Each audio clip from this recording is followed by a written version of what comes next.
Labą dieną, labai džiaugiuosi jūs matydama. Susirinkom bibliotekoje į renginį, į knygos pristatymą, paskui viską pasakys ponas Vidantysis. O aš noriu pasakyti nuo bibliotekos porą žodžių, kad šitas renginys yra, kaip mūsų sezono atidarymas, nes vasaros metu renginiai nevyksta. Ir jūsų renginys, pono renginys, knygos pristatymas, tai kaip sezono teatro atidarymas mūsų bibliotekoje. Ir visada, žinot, organizuoti renginį tai yra vienas dalykas, bet visada pats toksai svarbiausias dalykas, jaudinamės labai visi darbuotojai bibliotekos, kad susirinktų žmonės. Nes koks bebūtų renginys, be žiūrovų jis yra neįvykę. Tai labai jums ačiū, kad atėjot ir ateityje gal ateisit į mūsų renginius ir labai džiaugiuosi, kad taip gausiai susirinkom šiandien. O dabar aš žodį suteikiu ponui. Jis ir pristatys renginį ir knygą. Ačiū Jums. Labą vakarą. Ačiū, kad priėmė biblioteką čia ir maloniai priėmė direktorė, pavaduotoja, kai atėjau, tai tikrai gal liks istorija pas jūs, koks čia bebūtų tas renginys. Tai štai, prieš jūs tą knygą, kurią jau gal įsigijot, kiti dar nežinot, kuri, manau, kad verta, ne šiaip, ne kaip eilinė poezija, būna, kad tik tai pagal mano supratimą verta daugiau ir geriau išleisti ir išimas, kad išliktų kaip rašytinis paminklas, kaip poezijos paminklas kronika. Kas skaitėt, gal jau anksčiau įsigiję, čia aš viską įžangoj surašiau, kiek galėjau, panašiai pakalbėsiu, kiek gal ne per ilgai, bet šiaip tai kas žinojot brolį Vidmantą? Anksti jisai mirė, 43 metų, kiek žmonių 3, 4, 5 iš visų, aš ir viskas. O kiek iš jūsų žinojo, kad jisai poetas?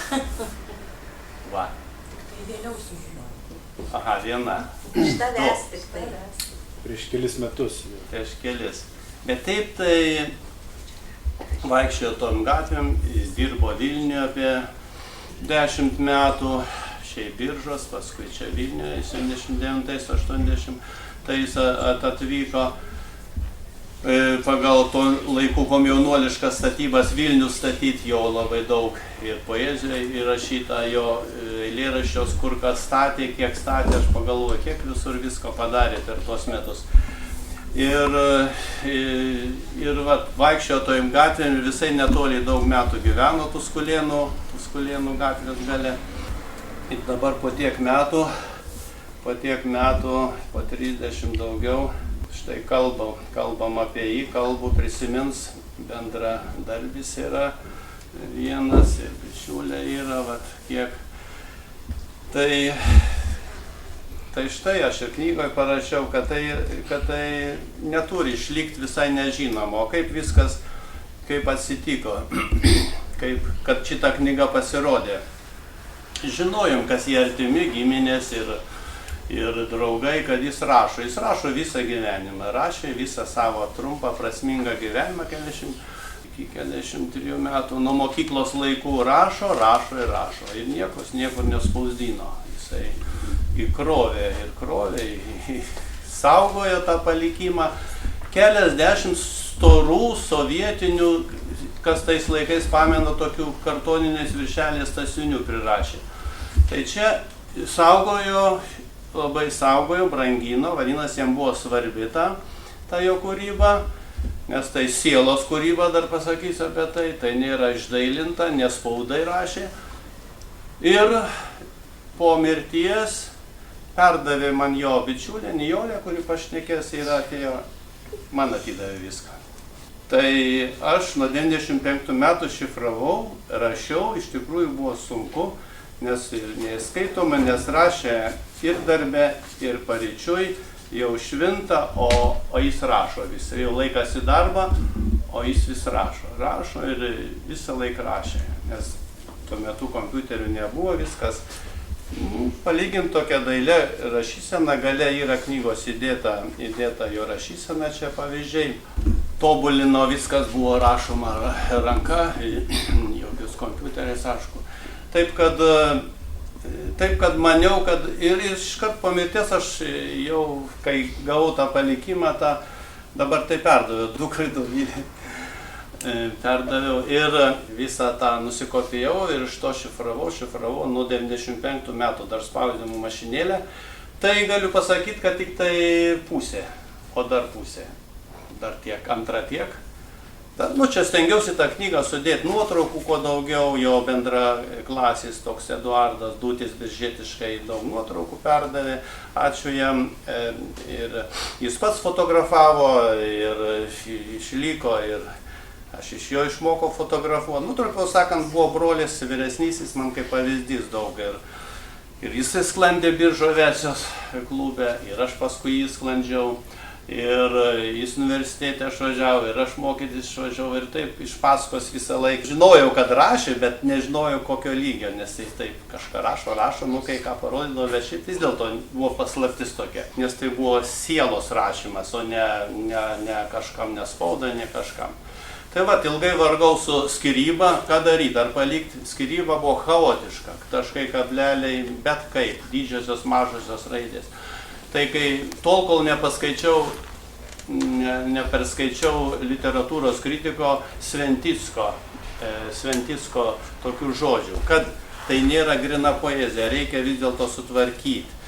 Jis taip ir rašo Sventickas, kad ta poezija turėtų būti vis dėlto skiryba surašyta. Kad yra tekę skaityti poezijos rankraščių, kurių autoriai vienos kitos priežasties nesitikėjo savo kūrinių paskelbti, išleisti. Kaip sakoma, rašė ir dėjo. Štai šis nusiteikimas eilėraščių nekartą pakenkėm, nėra pakankamai švarus. Psichologiškai tai visiškai suprantama. Užrašiau ir palikau. Taip dingsta kūrybos etapas, vadinamas profesionaliniu kūrybinių darbų. Tai man tas paveikė ir tada daug dar labai tvarkėm, kol rašybą sutvarkėm ir Vilgailio dukra padėjo ir paskui labai čia gerai leidyklai išleido Baltijos kopiją, atrodo, taip leidykla.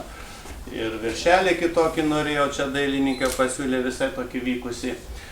Tai taip, ir dabar apie tą skyrybą, tai sutvarkėm. Palikau kelis eilėraščius, tokius kokius jau be skyrybos palikau. Ir šiaip kas skaitysi, tai čia aš įžangoj tą visą ir, ką dar pasakyti, jis norėjo būti svajonė mokytoju. Tai be jokios ir visai jo žodžiai ir visiškai be patoso ironijos, ten noriu mokytis ir būti mokytoju. Visą gyvenimą dirbo Stalium dailyde, bet kol vieną kartą bendradarbis kažkaip netyčia pasakė, o kodėl tu nesimokai? Ir tada jis pradėjo studijuoti neakivaizdinį, 3 kursus baigė filologiją neakivaizdinių. Tai gal tokia eilėraštį dabar paskaitysiu. Manau, vienas tokių gražiausių, kas man patinka. Matot, poezija čia toks dalykas, kad ir apskritai, kad tiek susirinko, kaip ir darbuotojas sakė, kaip poezija, tai čia daug susirinko žmonių, klausytojų. Poeziją reikia skaityti ramiai. Vienas toks labai man patinkantis jo posmelis. Aš nugrimzdau į kėdę, įskilėtą, įsupamą lyg laikrodžio svarmuo. Pakėliau kavą mažučiukam visai besvoriam puoduke. Nejaukus mano batai ir vaidmuo, nevykęs, sėdėt, gurkšnoti kavą ir tylėt. Iš reto žodį kur įterpt ir spėti molį palytėt. Čia taip kaip ir dar rimuojas, aš šiaip tai rimo, dauguma nėra, kaip vadinamas baltos eilės. Nu, jis yra tos kartos Kajoko, Platelio, Braziūno, iš vis vienmetis poetų, kurie jau pripažinti poetai. Jis visur ėjo į tos renginius, poezijos pavasaris, visur ėjo, visur domėjos, skaitė, o visiškai nežinomas. Tai va, nu gal dabar kažkas šiek tiek bus įtrauktas į tą, nežinau kaip įvertis jau tą profesionalus rašytojai, poetai.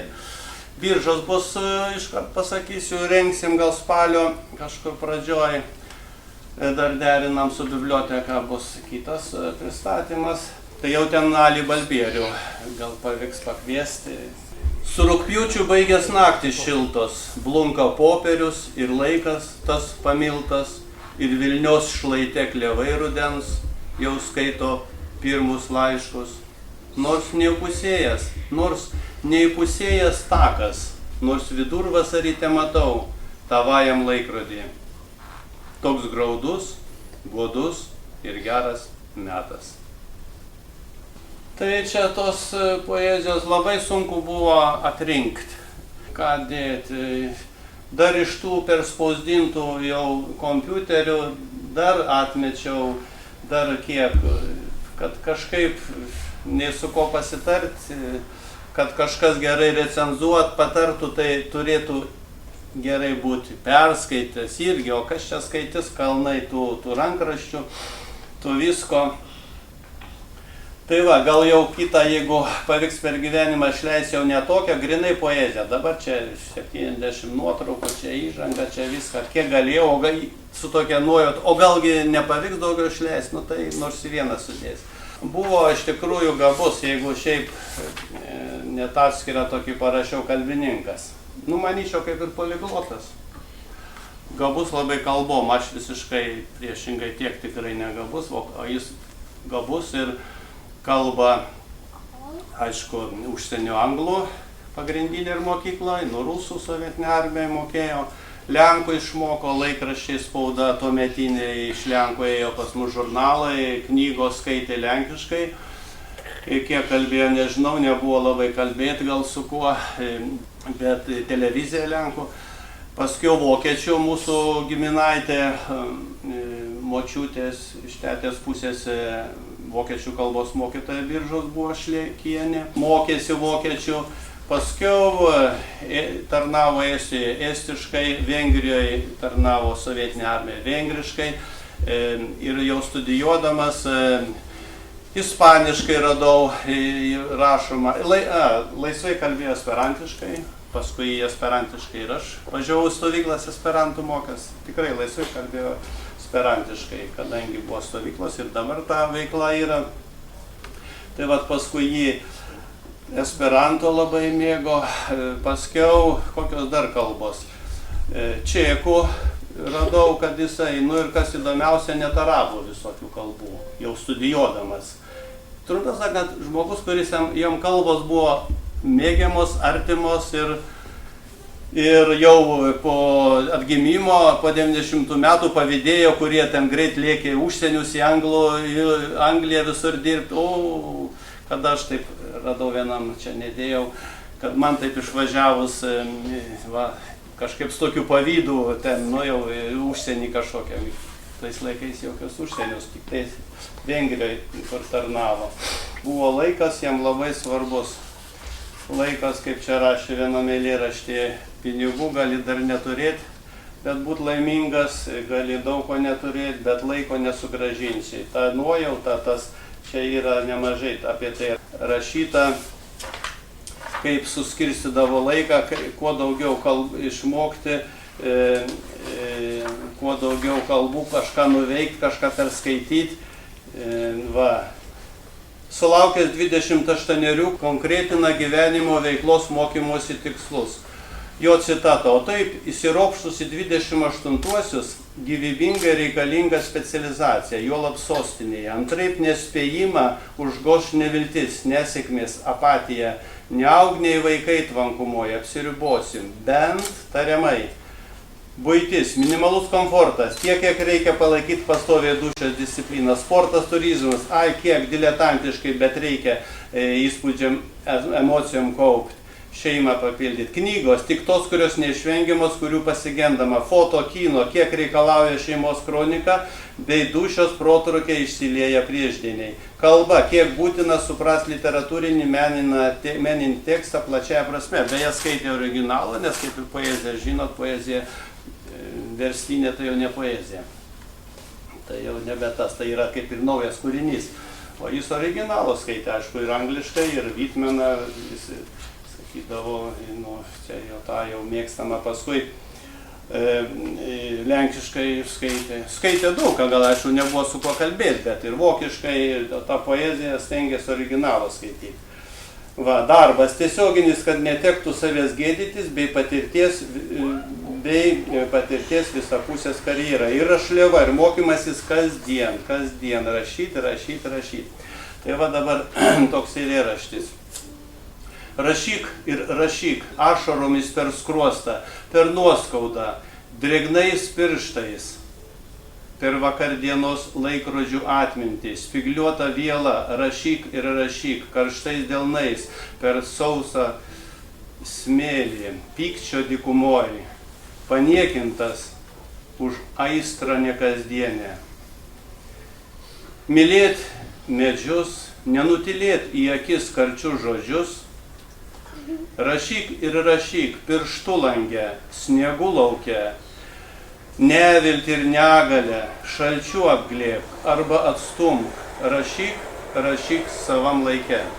Ir tą patį esperantiškai iškart parašo. Skrybu kai skrybu, kam larmoj transvangon, transaflikton, kun humida vingroj, transdeliera heravo, horliogoj memoron, kum dormon drato skrybų, kai skrybų ir taip toliau. Labai daug citatų tokių, iš vis tokių mėgstamų, prieš kiekvieną eilėraštį kažkokia citata pacituojama angliškai, vokiškai, esperantiškai labai daug. Tokių kitąsyk nesuprasi, ką reiškia, kaip tai susijęti, bet jie vadinas ta mintis svarbi, jeigu jis ją parašo prieš tą eilėraštį. Tai va, ta jo kūryba nebuvo spaudai, tenka ją ištraukti iš nežinios ir, manau, bus įvertinta, galbūt bus, nu, nebus tai vis tiek, kažkiek tai medum ir upė pakvypė sodžius, žalsva šviesa, nu nieko, gal paskaitys bičiulė Nijolė, aš dabar kažkaip tai čia gimtos vietos labai jautriai rašo.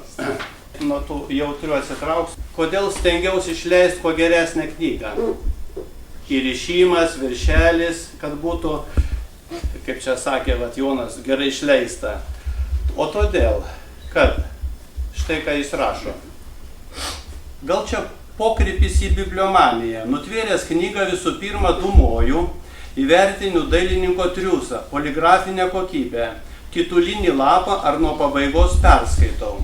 Taip, aš maljebėdis. Per keletą minučių sugebantis suvokti esmę, turinį, siužetą, bet ir išnašų, citatų, naudotų darbų šūsti galintis pateikti. Taip, aš ne maljebėdis. Neturiu ESM atminties, bet ką radau knygoj šioj.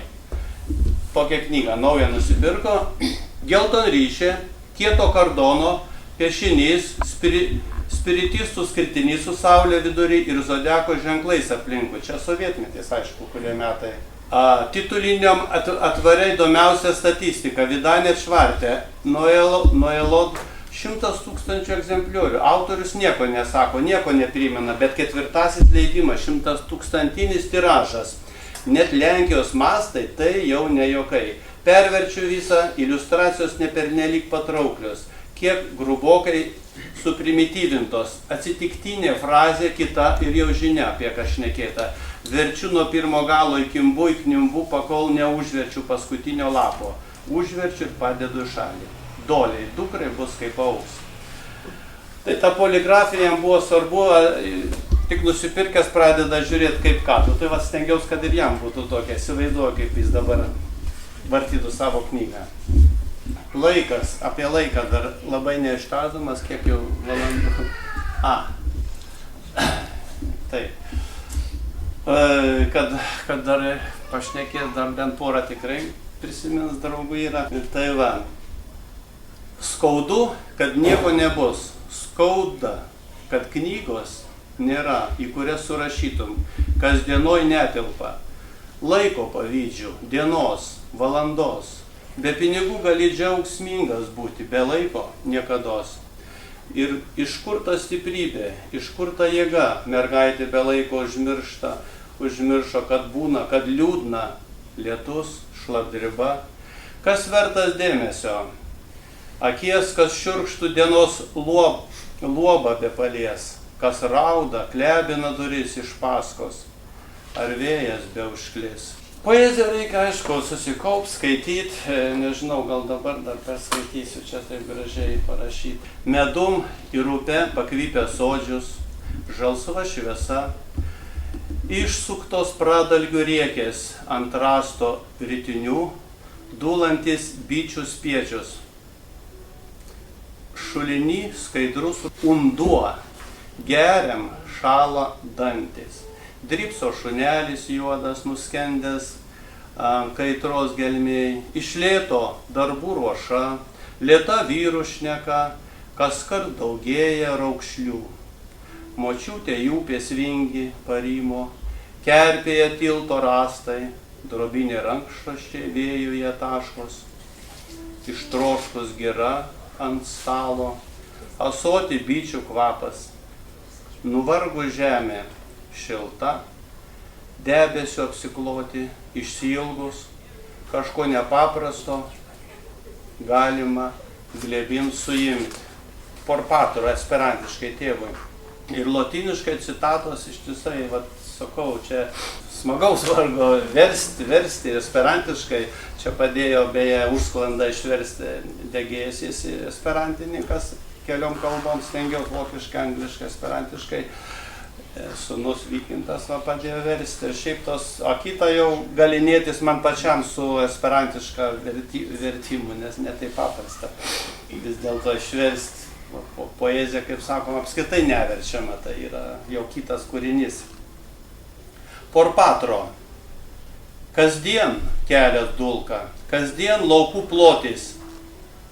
Atsipūst netenka, darbai, kasdieniniai šienapjūtė. Ryte eisim linų rauti, prisėsti, palaukti, netenka.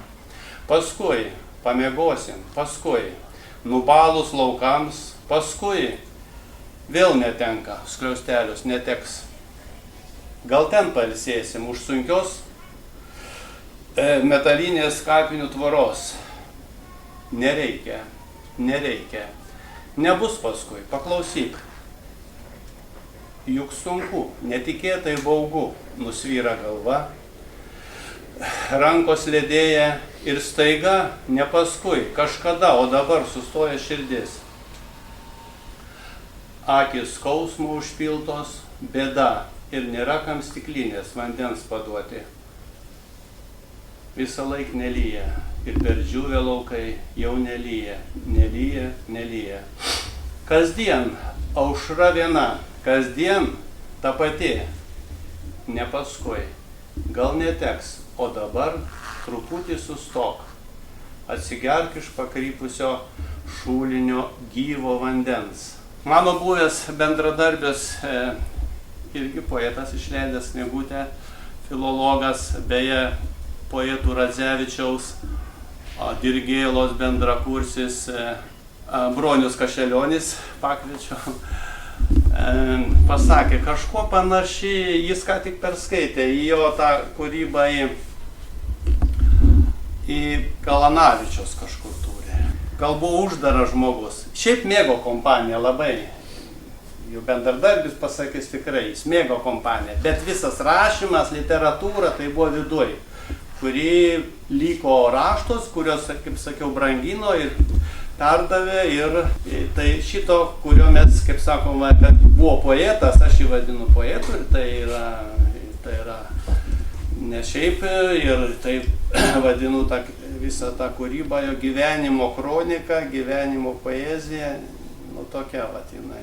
labai norėčiau, kad kažkaip pirmas ar jau bičiulė Nijolė, ar draugas Veščiūnas šitoj filosofas, ne, aš nebežinau, Tomai, ar teisininkas? Teisininkas.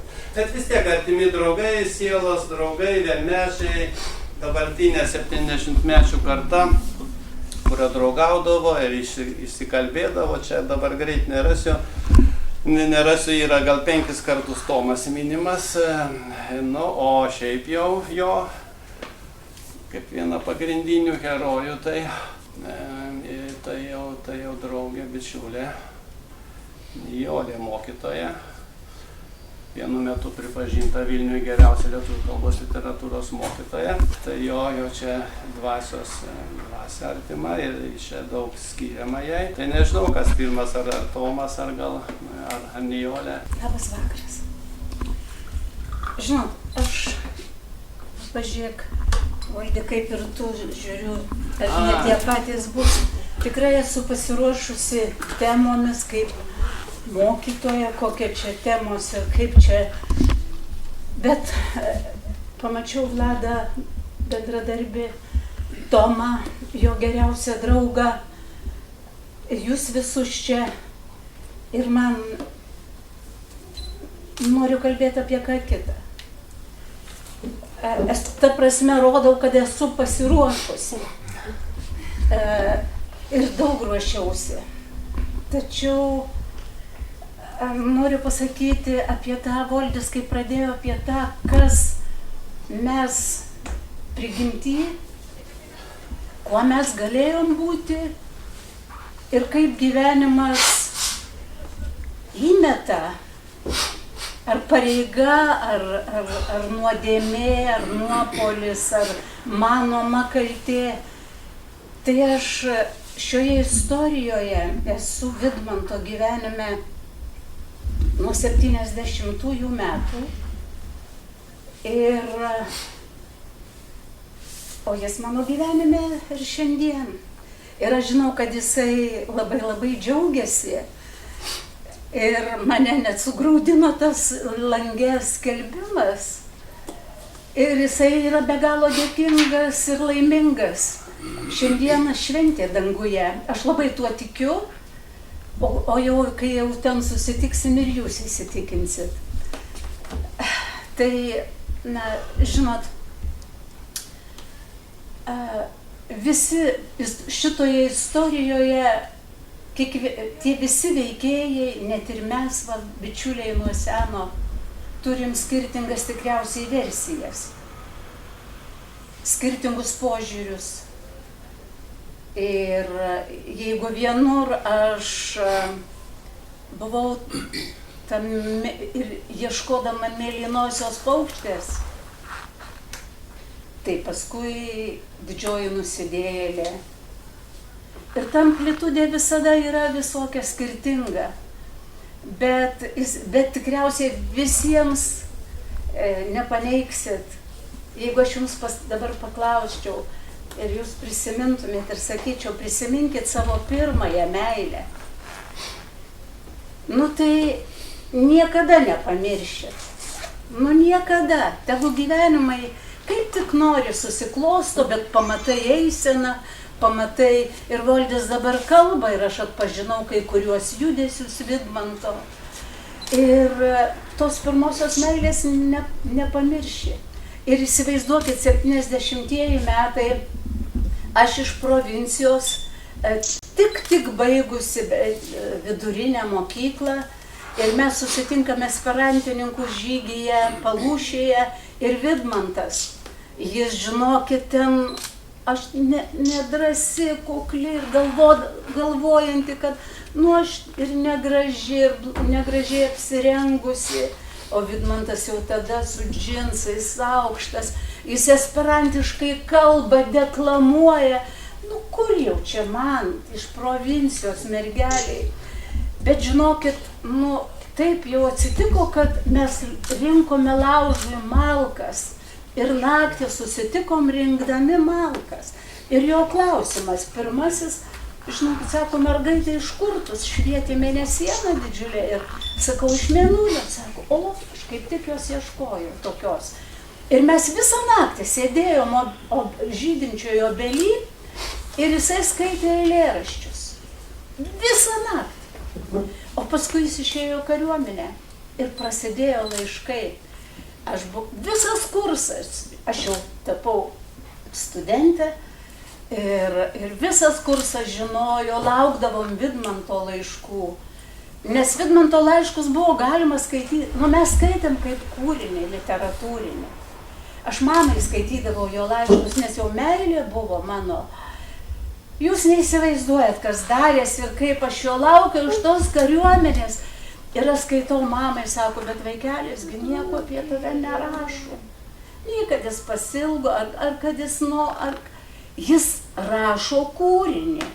Po, žinokit, 5 lapai, smulkia rašysena, langeliai sąsvinį. Kiekviena eilutė, 5 lapai. Tokius kūrinius ir žinot, ir tai buvo, ir dabar man kilo mintis, nes ten iš tikrųjų tai buvo jo ta širdies poezija. Ir vėl, Voldi, dabar tu tiek įdėjai čia darbo, aš galvoju apie... Tuos laiškus aš visą gyvenimą turiu. Paskui, žinokit, mes po daugelio metų, kada jau mūsų kažkaip tai šeiminiai gyvenimai kažkaip pradėjo klibėti, mes netikėtai susitikom Vilniaus senamiestį. Ir aš šiandieną galvoju, ir kai tą knygą pamačiau, ir kad aš bijojau. Meilė yra, o baimė buvo pareiga, baimė, vaikai. Ir jis ypatingai mylėjo vaikus ir man labai skauda, kad šiandien nėra jo vaikų. Labai skauda. Ir vėl tada galvoju, ar reikia, čia sakau jums atvirai, reikia aukotis dėl tų vaikų. O jeigu ne Voldis, ar būtų ta knyga, ar būtų Vidmantui džiaugsmas danguje, nes iš tikrųjų tai yra žmogus, kuris buvo aukščiau visą galvą. Net aš jau paskui, kai susitikom po daugelio metų, aš mokytojavau. Žinokit, Vidmantas žinojo daugiau negu 6 lituanistai. Bet jis buvo kuklus. Jis žinojo už mane daugiau. Ir čia mano pripažinimai, čia visokie. Žinokit, man toli iki jo. Man toli jisai. Bet ir aš nedrįsau pasakyti kažkaip tai, kad tu gali. Aš nežinau, kodėl nedrįsau. Gal vis dėlto aš dar labai neužmigau prieš šitą vakarą ir galvoju, gal mano buvo vis dėlto ta tokia, žinot, nežinau, tokia, ta tuo metu, juk aš žinojau, galėjau. Ir kai jisai taip norėjo būti mokytoju, prašydavo, ar galiu, ne vienam, norėjau sakyti irgi, bet ne amžinatilsį mano vyrui. Niekada nerūpėjo pasiprašyti, kad ateiti į pamoką, pabūti pamokoj. Vidmantas prašydavo, sako, galiu pabūti tavo pamokose, žinom, jam buvo taip įdomu. Ir net jis tokių man sakydavo, o žinai, galvoju, ką, aš dar žinau, ten buvo Kristijono Donelaičio, jisai pradėjo prūsų kalba, gal čia reikia. Sakau, žinai, maždaug, galvoju, čia jau jiems įdomu ta prūsų kalba čia mokiniams. Jis žinojo daugiau, jis mokėjo daugiau, jis kūrė daugiau, jis rašė daug. Ir visada tokia, žinot, ta statyba ir knyga. Statyba ir knyga. Ir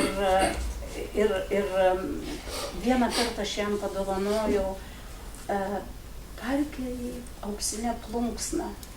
Ir labiausiai Vidmantą, jis pametė tą Parkerį po daugelio metų, bet jis rašydavo daugiausiai Parkerių ir jis labai, jam tas raštas, knyga, kalba, poezija ir netgi tai jis labai mylėjo Juditą Vaičiūnaitę Ir kai išėjo jo Vaičiūnaitės knyga, tada jis tapo, kariuomeniai tarnavo, man atrodo, pakartojimai knyga. Ir kai tik ta knyga išėjo, mes visi biednai gyvenom. Man kursiokai sumetė kapeikų ir aš važiavau į Tapą, į kareivines, vežiau tą knygelę.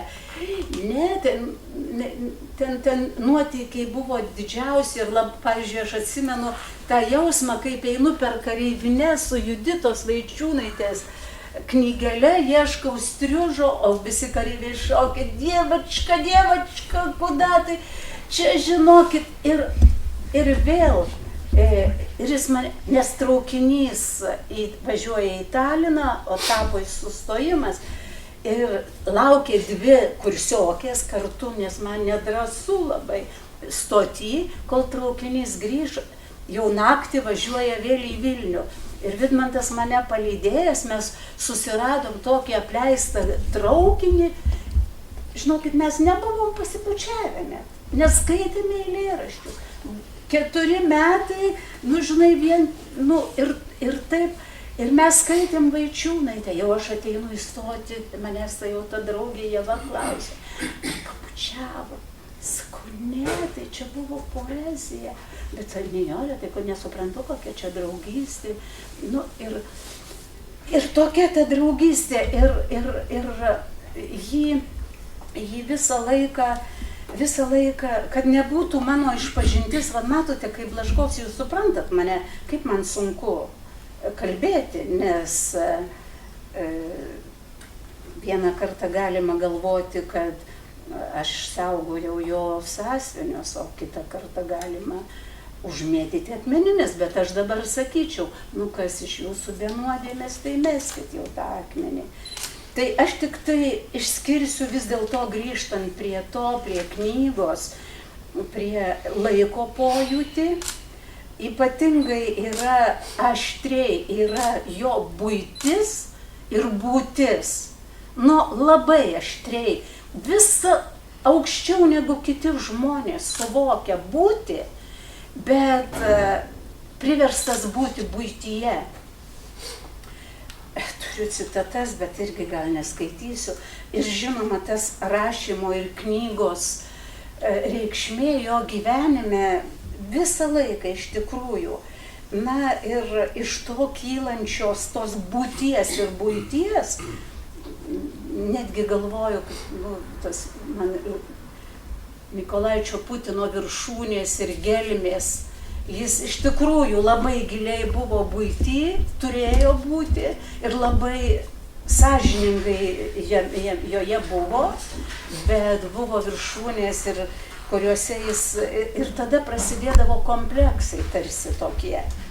Ir kaltės jausmas, daug yra kaltės. Ir tikriausiai tada, kada jisai Pakretuonį nuostabiam kaime įsigijo triobelę, svirną pakrypusi, jau čia knygoje jau ateina ramybė į jo širdį. Jis suvokia, ten ant šieno pirmą kartą miega vaikai, ten yra šulinys, ten ežeras, ten jis rado valtį seną. Ir iš tikrųjų tai tokios pagrindinės temos ir vis tiek jūs skaitysit. Ir aš norėčiau pabaigti jo man labai gražiu eilėraščiu, kuri šiandieną iš tikrųjų žinau, kad Voldis pastatė patį gražiausią antkapį. Tame Dirvonagių kapinaitėse, tai aš užrašyčiau ant to paminklo taip, siūlyčiau Voldį užrašyti. Pakol kalena lašas, toks ilgas, toks beprasmiškas, nakties išlytas raštas išsaugoja mane. Vidmantai, tau šiandien danguje šventė. Valdė, paskui susijaudinsiu, nepasakysiu. Aš nežinau, žinok, koks tu man brangus tapai. Ir jūs visi liudininkai. Ir jūs man dabar savi. Nes čia labai dramatiška istorija. Labai jums ačiū. Tai dabar aš Tomui perduodu žodį. Tomai, jo vienas iš draugų, kitų gal jau ir neradom, neieškojom, ne skelbimą, gal nežinau, bet... Ne, mane Julė paskambino. Aš labai daug ką pasakyti, gal ir neturėčiau. Kaip pasakė Julė, tikrai ji patvirtino, kad aš buvau geriausias Vidmanto draugas. Bet aš noriu pasakyti, kad jis buvo geriausias mano draugas. Mes esam daug bendravę. Atsimenu, susipažinom mes Panevėžyje. Tai abu matyti išėję iš universiteto, nes aš taip pat iš 3. kurso išėjau, mokiausi taip pat istorijos fakultete, skirtingose kursuose. Panevėžyje dirbom ekrane ir ekrano gamykloje ir atsimenu, buvom jauni, mokinomės esperanto kalbą, bendravom su Panevėžio poetais, menininkais, tame tarpe Mezginaitė buvo žinoma poetė. Po to jis buvo įvairių nuotykių, įvairių bendravimų buvo. Išvykdavom kartais iš Panevėžio, sugalvoja, kad reikia kažkur nuvažiuoti ir po to grįžę vienas kitam pasakotume, kur buvom. Tai buvo kelios tokios kelionės. Po to jis važiuodavo į Vilnių, sakydavo, važiuoju pas mergaitę. Nežinau, aš neatsimenu, koks jos vardas, pas kokią mergaitę važiuodavo. Po to abu grįžom į Vilnių. Vilniuje jisai dirbo statyboje kartu su mūsų bendru draugu Vladu, jis čia yra salėje. Taip pat jis dirbo universitete. Matyt, siekė įsidarbinti universitete, filologijos fakultete, jam buvo išskirtas kambarys ir jisai buvo įformintas ten Staliumi. Tačiau aš, galima sakyti, jau gal kažkiek tai hiperbolizuodamas, kad aš nemačiau jau dirbančio Stalinį. Jo kambarys, tas darbo dirbtuvės buvo vien knygos. Jis dažnai susitikdavom, bendraudavome ir jis, reiškia, visą laiką rašydavo arba skaitydavo kažką. Staliaus darbo aš labai abejoju, ar jis ten labai aktyviai dirbo. Tai va tiek, dabar aš atsitiktinai knygoje atsiverčiau eilėraštį, kuris pavadinimas Vi Alny. Tai aš suprasčiau tai, kad Vidmantas ir Nijolė, kurie ką tik tai kalbėjo su jumis. Ir šiame eilėraštyje jis rašo: labas vakaras tau, kol tavęs nematau, tu vis vien ar gali pasikeisti. Tai šie žodžiai, mano perfrazuoti, yra iš Tomo Venclovos kalbos ženklo. Jeigu jūs čia, matyt, susirinkomės, domimės kaip ir poezija, tai Tomo Venclovos pirma knyga buvo kalbos ženklas. Ir jo taip pat yra eilėraštis labas vakaras tau, kol tavęs nematau, tu vis tiek negali pasikeisti. Čia truputį jis perfrazavo. Tai kalbėdamas apie tai, aš noriu pasakyti, kad jis mane labai sudomino tada poezija. būtent per tą Tomo Venclovos kalbos ženklą. Ir aš pastebėjau, dabar trumpai perverčiau, Valdys padovanojo man knygą ir ne viename eilėrašte yra, reiškia, būtent kažkokios tai mintys iš šitos Tomo Venclovos knygos. Tai va tiek, tai nežinau, aš nenorėčiau ilgai kalbėti, yra daug prisiminimų, tačiau aš nesiraušiau. Ir matyt, tai yra asmeniniai mūsų prisiminimai, kažkiek domintų jūs, tačiau kalbėdamas apie knygą, tai labai džiaugiausi, kad ji yra ir labai ačiū. Ačiū Valdžiui, kuris tikrai vertino, mylėjo brolį. Ačiū Nijoliai, kuri ką tik tai kalbėjo, jo draugiai. Kalbant apie santykius, apie šeimą, šiandien iš jo šeimos daugiau nieko nėra, išskyrus Valdį. Tai matyt, mes visi suprantam, kad šeimoje visko būna, kad visada mums, matyt, per mažai būna meilės, supratimo, pagarbos galbūt, ne, daugiau meilės turbūt. Ir jos niekada nebūna per daug, matyt. Todėl šeimoje ten, matyt, būna visko pas visus ir mes ieškom galbūt kažkur tai kitur tos didesnės meilės, didesnio supratimo. Tai Vidmantas irgi, matyt, šito požiūriu blaškėsi, gal dėl tokių priežasčių atitinkamai ir jo šeima šiandien neatvyko ar negalėjo atvykti, aš tikrai negaliu pasakyti.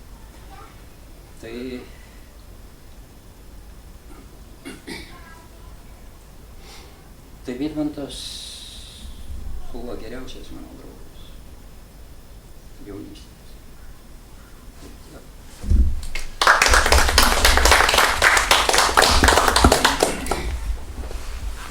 Gal dar kas norėtų, jeigu ar tu šiaip...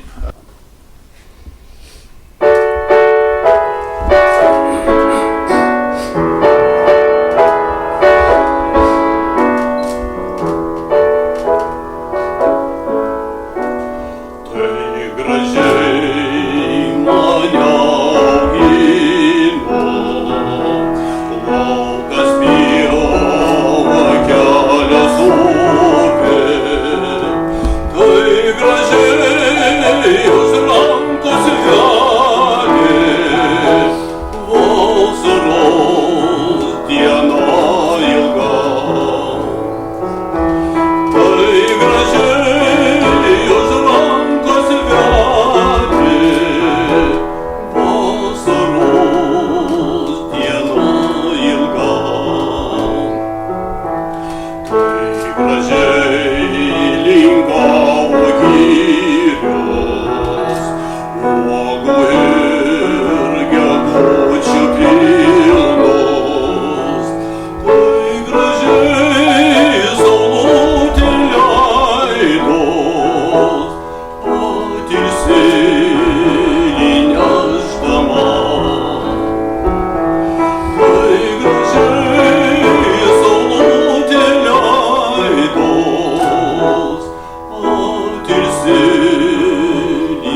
Justino Marcinkevičiaus žodžiai buvo ir Vytauto Mikalausko muzika.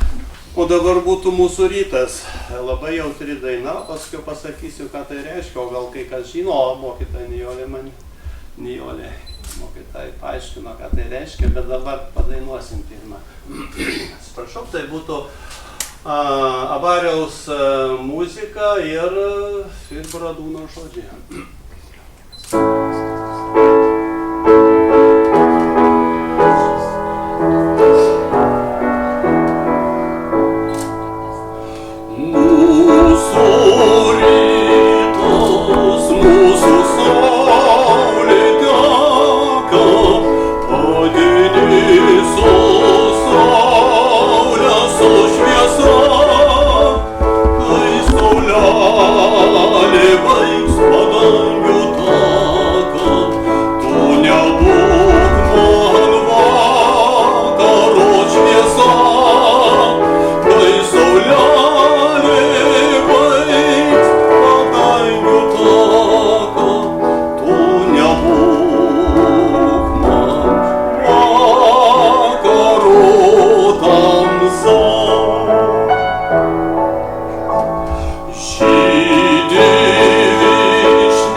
Pasakysiu, aš nežinojau, ką reiškia tokie paslaptingi žodžiai.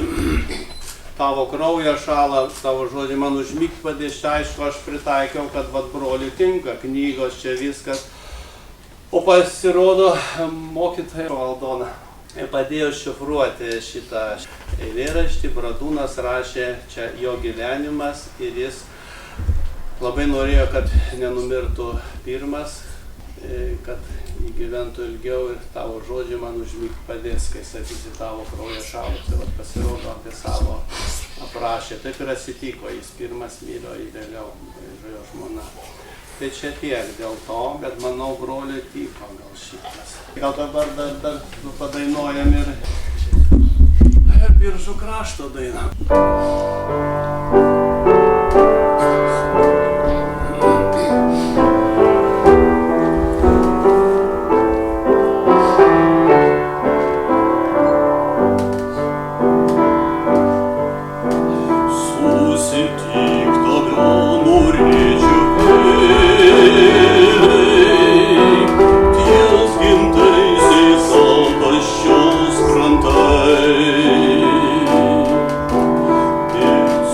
Oh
Tavęs prašau.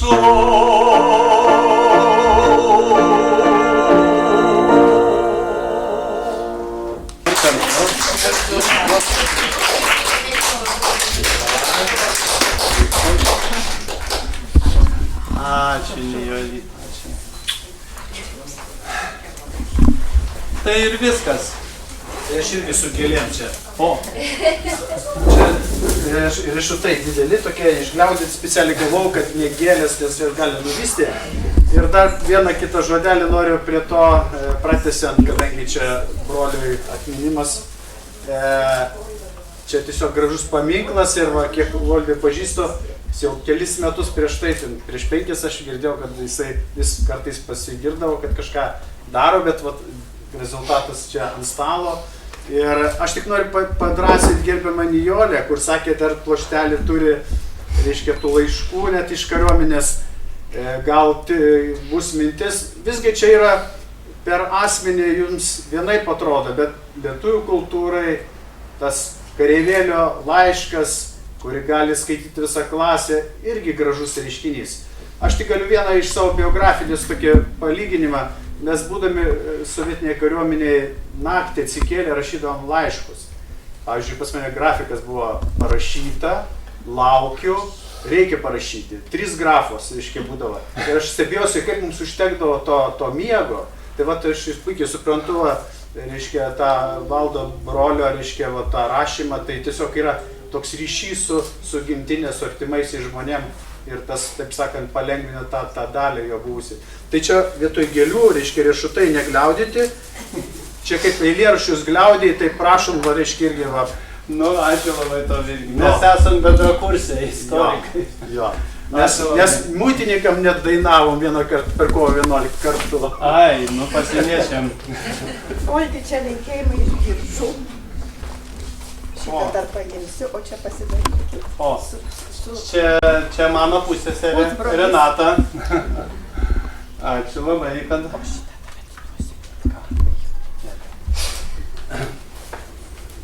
Tai va tiek būtų to vakaro. Ačiū Jurgitai. Viskas, kad tikrai... Tiko salė, kurią rekomendavau.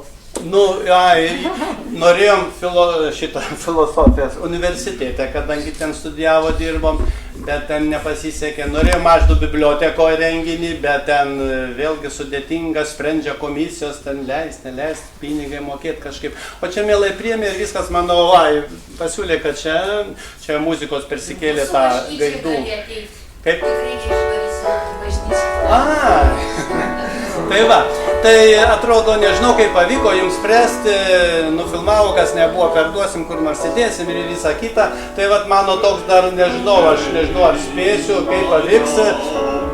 Ir antrą dalį knygos, jau grinai būtų poezija atrinkta, jau tokia derliukai, kad jau tos toros tikrai ne. Tai va, nu, anukėlė.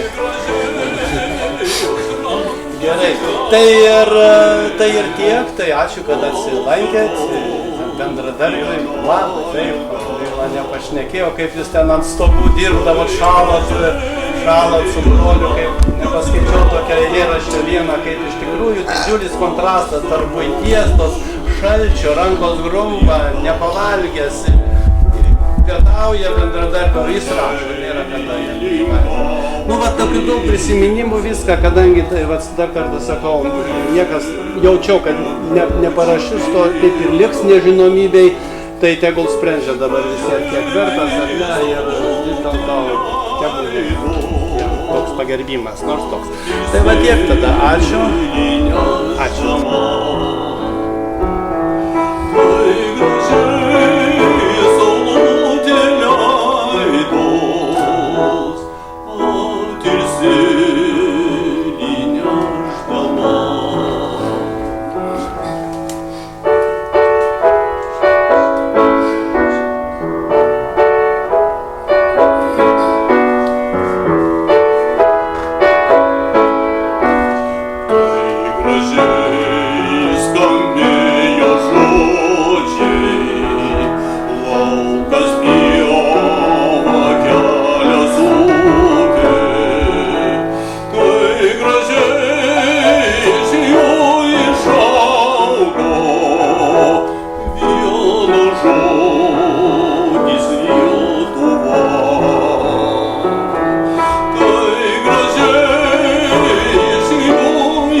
Lyg